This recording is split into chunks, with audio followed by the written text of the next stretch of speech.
Física avançada. Dualidade onda-partícula. O modelo de partícula.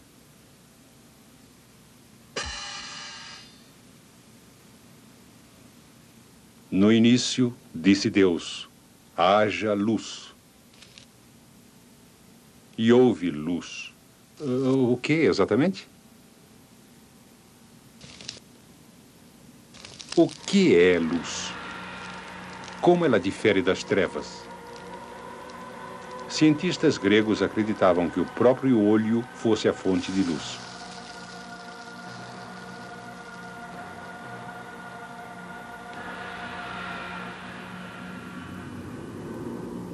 Eles imaginavam que a luz fosse um tipo de descarga. E que essas descargas de luz eram emitidas pelos olhos.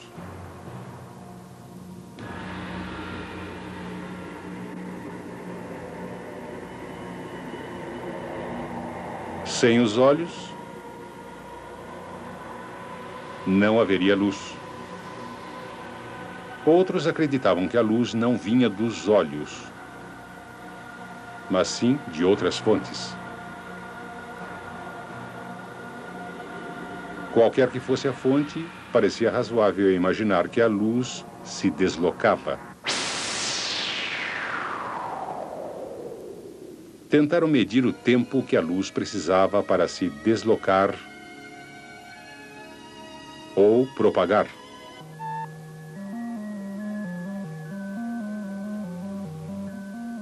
Mas os cientistas não conseguiram observar a propagação da luz. De algum modo misterioso, a luz aparecia em todos os lugares ao mesmo tempo. E isto permaneceu além da compreensão humana até a invenção do telescópio. No final do século XVII, Olaf Rømer estudou a luz de Júpiter em vários pontos da órbita da Terra. Suas observações somente podiam ser explicadas supondo que a luz se deslocava atravessando a órbita da Terra em cerca de 16 minutos. Essa é uma distância de mais de 300 milhões de quilômetros. Pelo menos nesse caso, havia uma prova da enorme velocidade da luz. Os cientistas vinham há tempo pesquisando o mundo familiar à sua volta, procurando modelos para ajudar a explicar a propagação da luz. Pouco depois das observações de Rømer, o respeitado cientista Sir Isaac Newton emprestou sua fama ao modelo de partícula da luz. O modelo de partícula foi o primeiro a explicar diversos comportamentos importantes da luz. Raciocinando cuidadosamente, Newton teceu algumas hipóteses sobre coisas que não conseguia observar. Ele sabia que sempre que um fluxo de partículas cruza com o outro,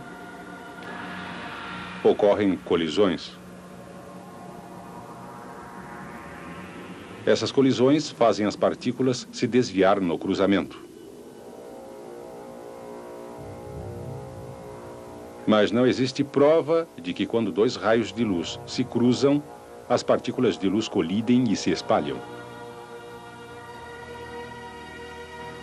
Newton então supôs que as partículas de luz eram incrivelmente pequenas demais para chegar a colidir.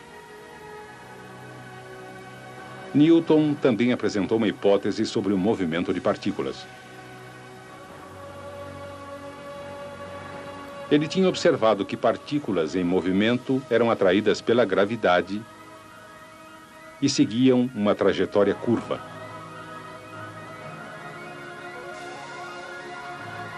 Quanto mais rápida a partícula, mais reto o movimento. Newton então supôs que uma partícula que se movesse tão depressa quanto a luz faria o movimento em linha reta ou propagação retilínea.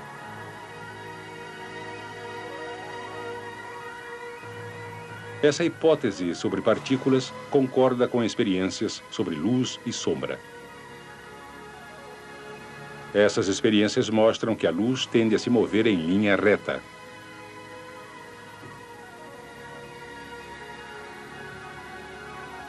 O comportamento das partículas pode explicar diversas propriedades bem conhecidas da luz.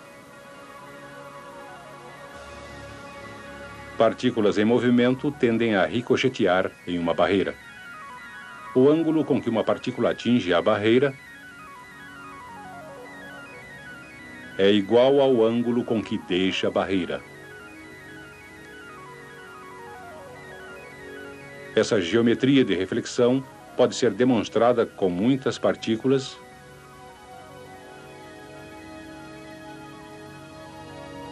e muitos ângulos.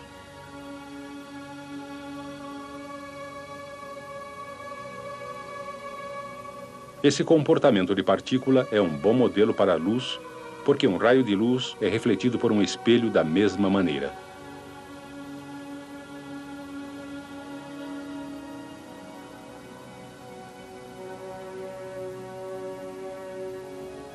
Outro comportamento da luz é a refração. Newton sabia que substâncias transparentes, como a água e o vidro, distorcem a luz. Parece que a luz se desvia ao entrar em um novo meio. Porém, por quê? Newton propôs que partículas de matéria exercem uma atração sobre cada partícula móvel de luz. Essa atração é equilibrada em todas as direções, e assim a luz normalmente se desloca em linha reta, exceto perto da borda de outra substância, como a água. Quando se aproxima da superfície da água, uma partícula de luz encontra uma força de atração mais forte. Isso faz a partícula se desviar para a superfície e se acelerar. Uma vez dentro do novo meio, a maior força de atração puxa igualmente de todos os lados, e, portanto, a partícula de luz continua em uma trajetória reta. Mas Newton não tinha como saber se a luz realmente se movia mais rapidamente na água.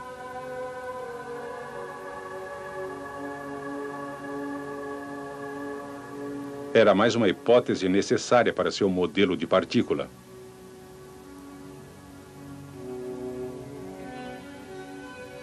A dispersão é outro comportamento da luz. O próprio Newton tinha descoberto essa propriedade da luz. Ele passou luz através de uma fenda para produzir um feixe estreito. Interrompeu o feixe com um prisma. O prisma dividiu a luz branca em bandas de cor. Para explicar esse comportamento, Newton sugeriu que um feixe de luz era uma mistura de partículas de tamanhos diferentes. A superfície do vidro as atrai e as desvia de acordo com seu tamanho.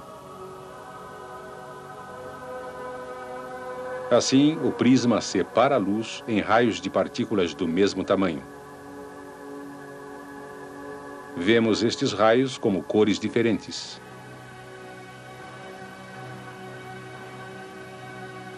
O modelo de partícula de Newton era prova suficiente?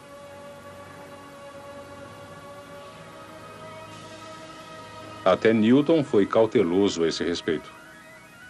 Mas sua reputação foi suficiente para convencer a comunidade científica.